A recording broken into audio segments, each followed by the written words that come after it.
fiction, science fiction, horror, fantasy, crime, LGBT, thriller. You have now entered the House of Mystery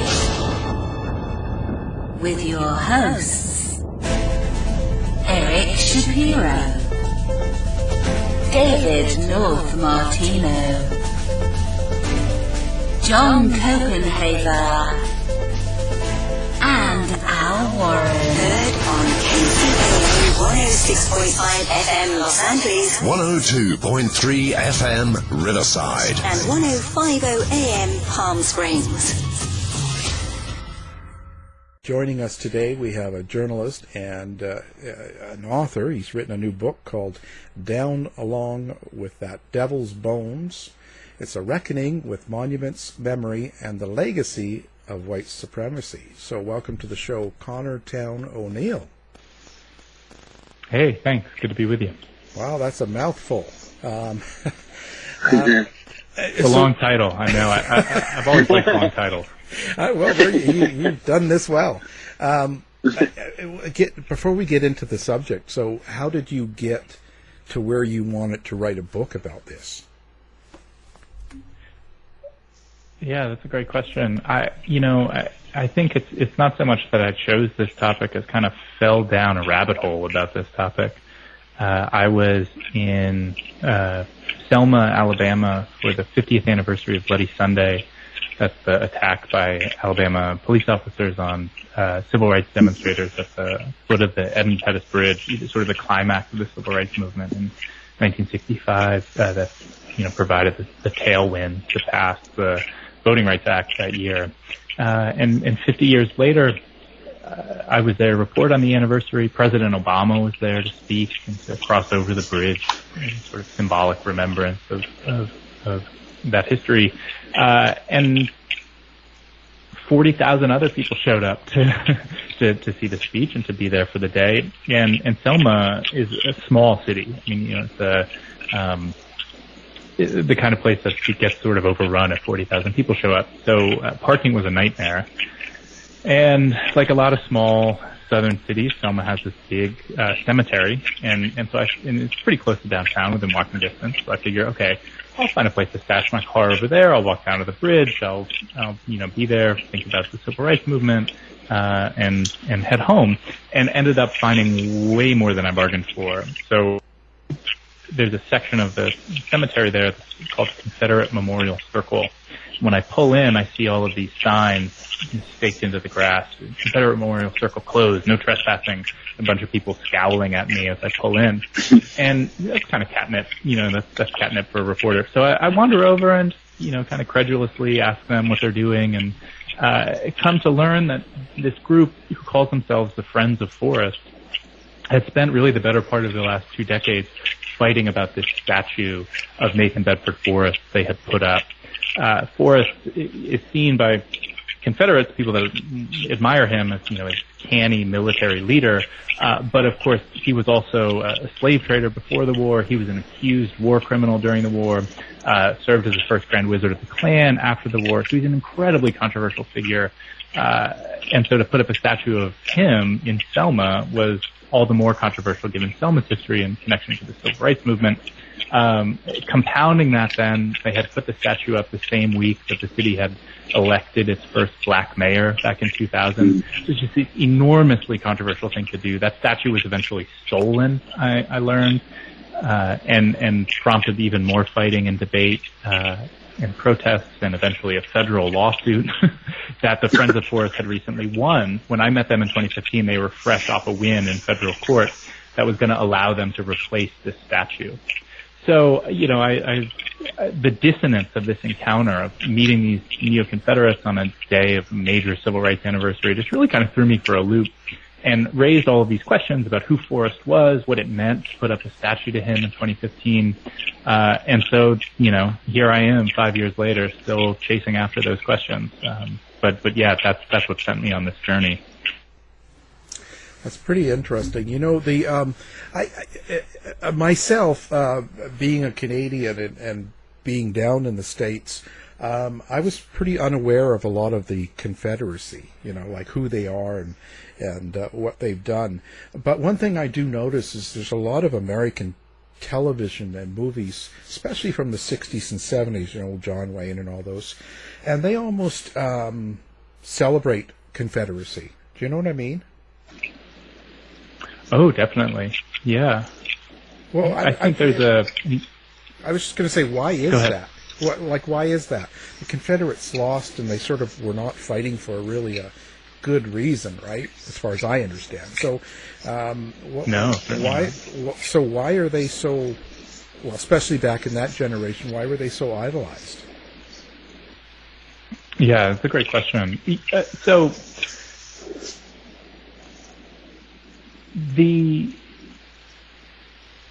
we're making it clear, really, to anyone who would listen in the lead up to the war, why they were fighting. You can look at the Articles of Secession that the different states ratify. You can look at the speeches of the Confederate President, Jefferson Davis, or the Vice President, Alexander H. Stephens, and they're saying explicitly, we are doing this to protect the system of slavery and to expand it into the West. And we're doing it based on this foundational or cornerstone belief, as they put it, that the people that they were enslaving were inherently inferior, stamped by God with that inferiority. And so it really is this explicitly, white supremacist project. They are fighting to create an ethno-state in, former American states in the South. That creates a lot of problems after the war about how you remember it. 750,000 people died, and in the South there were thorny questions about how you were going to think about that loss and how you were going to commemorate that loss. And as the great historian David Blight points out, there were really two things that Americans had to do after the war. The first was to vest full, political empowerment to the formerly enslaved, equal protection under the law, voting rights, the things enshrined in the 14th and 15th Amendments. The other task was for the sort of sectional reunion of white Americans, North and South, the kind of brother versus brother fighting, to reconcile that. And they were always going to be mutually exclusive.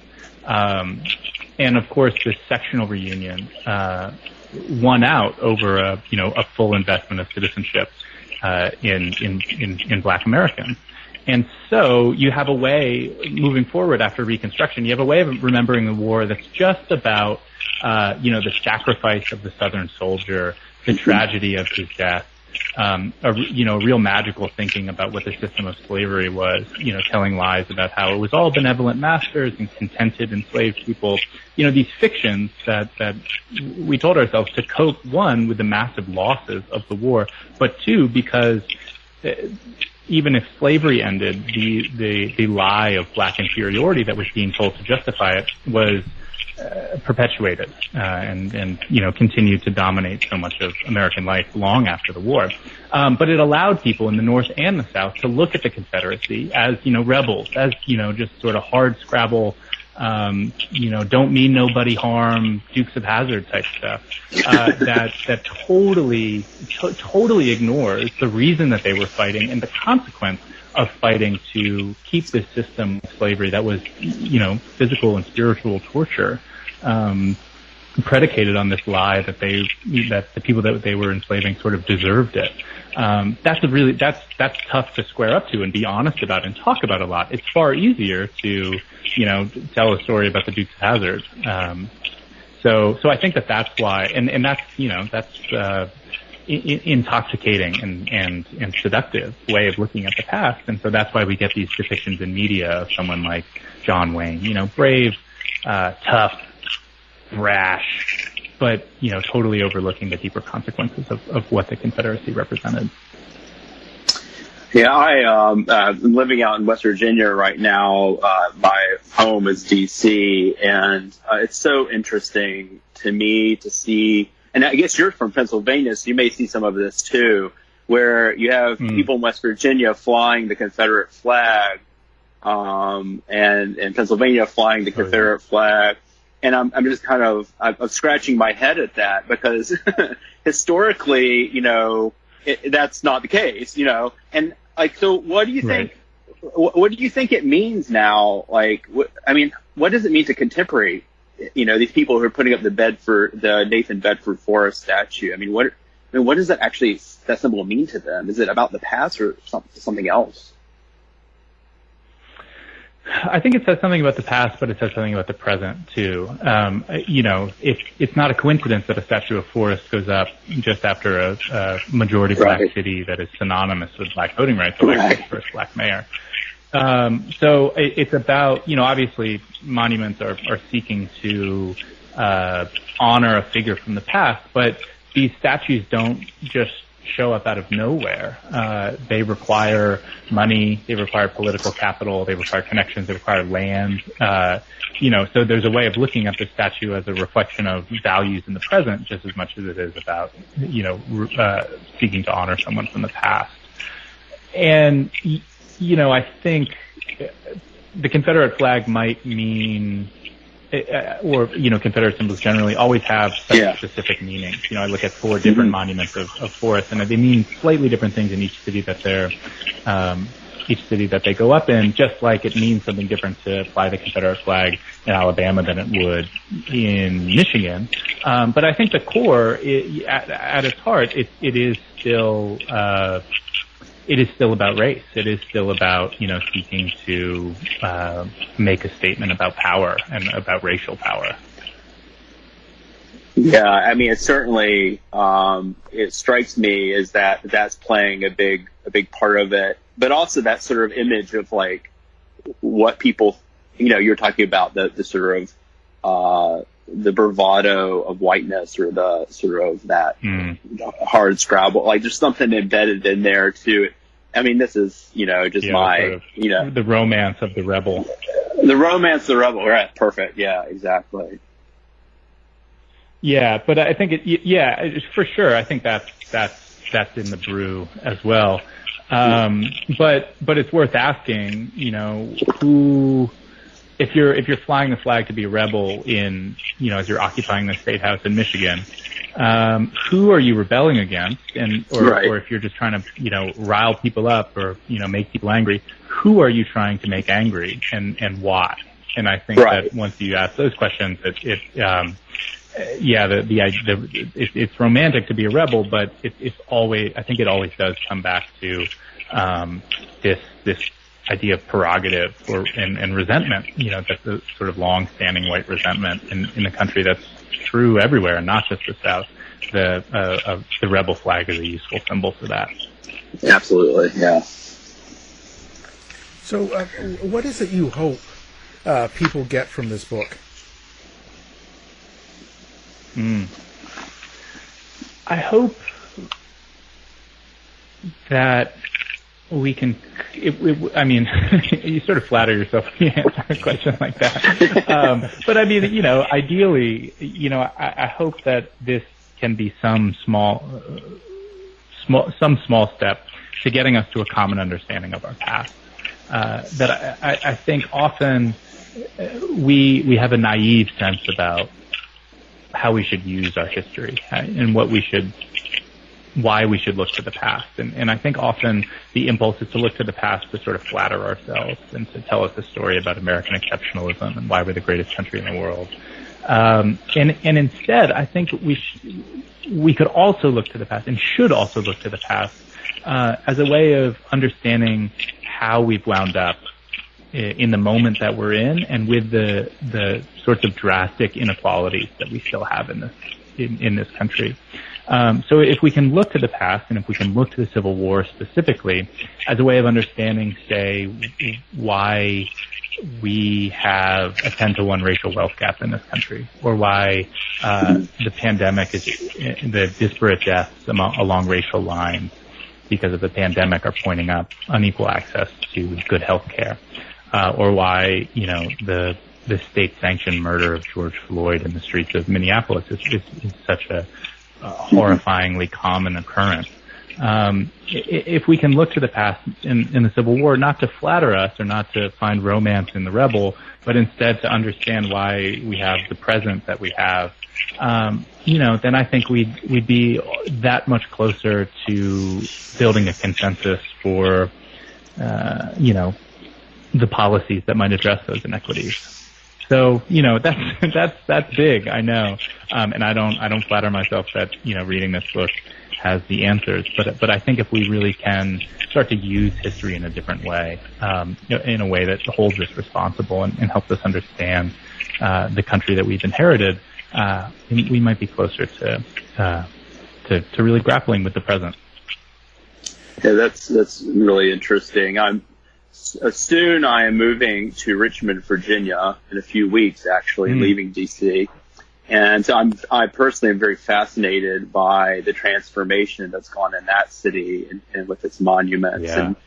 And some really interesting, a lot of exuberance and joy, which around, taking down those monuments, and of course, a lot of people, very, against it. But, I mean, what do you see, how do we translate these spaces into something fresh? How do we engage with history? Like, what is the, in terms of just the monuments, taking down, sure, but what's the next step, do you think? Yeah, I think that a lot of the images this summer from Richmond have been really powerful. The graffiti on the Lee monument, projecting the face of George Floyd onto it, and reclaiming or recontextualizing what those monuments mean, I think has been really powerful. I think, the next step is, one, I should say, I'm a little hesitant to say what, I'm willing to defer to people in the cities in which these monuments stand about, what should be done with them or what's next, because I think there are different issues in different cities. But generally, I think ideally there's a logical progression, in the thinking that goes, that statue is wrong. It's wrong that statue is here. Okay, why is it wrong that statue is here? What is that a symbol of in the present that makes it wrong? And whatever your answer is to that question, whether it's how we fund public schools, or how you buy a house in the city that you live in, and who gets, good mortgages to buy the house in the quote unquote right neighborhoods, to go to the quote unquote right schools. Whatever it is that makes it galling that there's a statue of Robert E. Lee in downtown Richmond in 2020, whatever that pings off of in the present, I think should orient you to what you want to do next. And I guess I'm a little hesitant to get too specific about it, because that might lead you anywhere. I mean, the ways that this lie about race has been used to hoard wealth, to hoard resources, to hoard opportunities, to hoard land. I mean, just infiltrates every aspect of our societies. So, I think if you look, how a concept like whiteness is used, and how the outcomes of so many policies in so many areas of life turn to benefit white Americans, you might then do, the next thing might be anywhere. It might be healthcare. It might be housing. It might be schooling. It's everywhere. So, but I think understanding that one, this lie about race, that psychotic idea of race in America, is not inevitable. But instead is a way of, perpetuating this racial hierarchy that we have. And so, undo that wherever you are, whether it's, the way, power works in your workplace, or in your neighborhood, or wherever. But I think just being sensitized to issues that race is a tool for power, that might lead you to whatever comes next. Great. Well, I have to wonder, in these times right now with the things going on, there's a lot of history revision. There's a lot of people that don't believe in, they'll say it's liberal history, it's not true.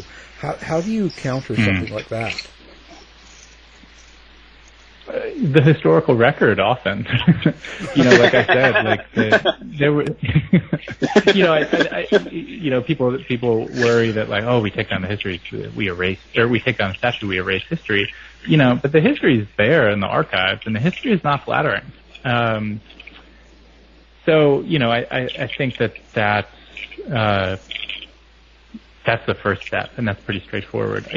But it does get thornier than that. I don't mean to suggest that it's that simple. We see in things like the debates from the New York Times, the 1619 Project, that there are the fight is not so much about what the history is, but how to interpret it, or what the consequence of that history is. People want to dispute, just how important, just how influential the arrival of enslaved Africans was in, the British North America. There's not a debate about whether that happened in 1619, but there is a debate. The people on the right really do want to cling tightly to these ideas of a version of not history, but the consequences of the history, like looking to 1776 with reverence.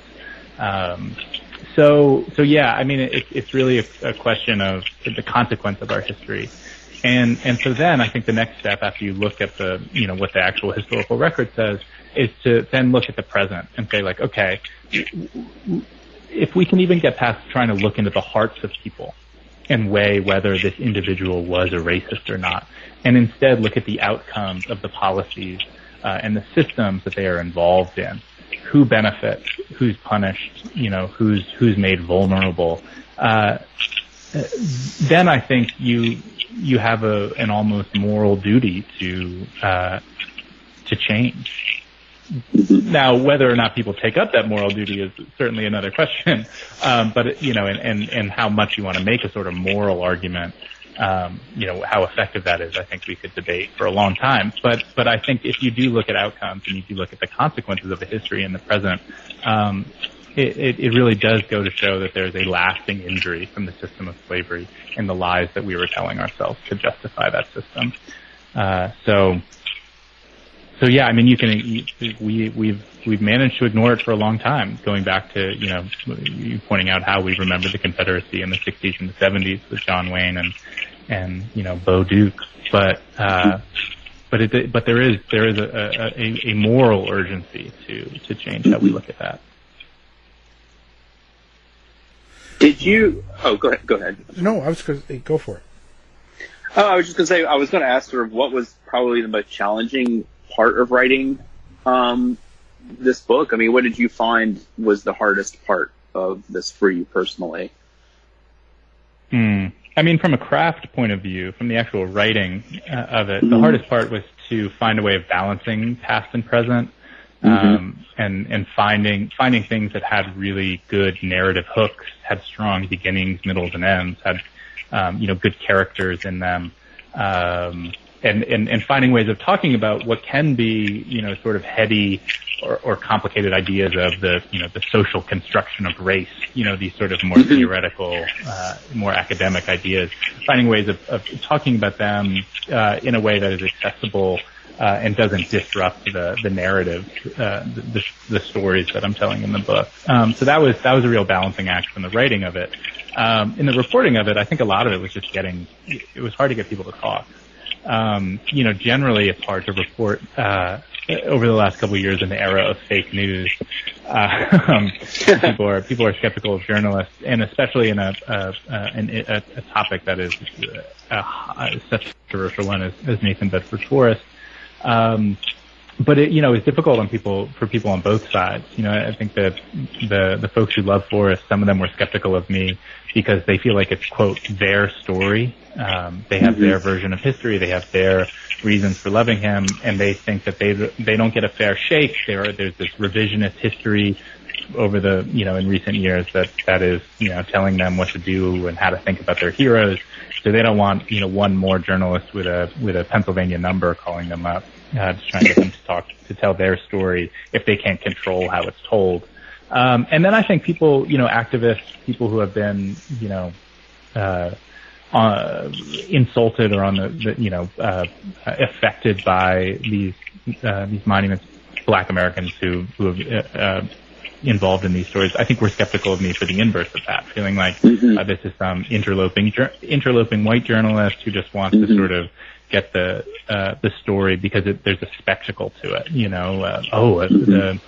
The statue of the first Grand Wizard of the Klan goes up the same week that you elect your first black mayor. Like, oh, that's a juicy story.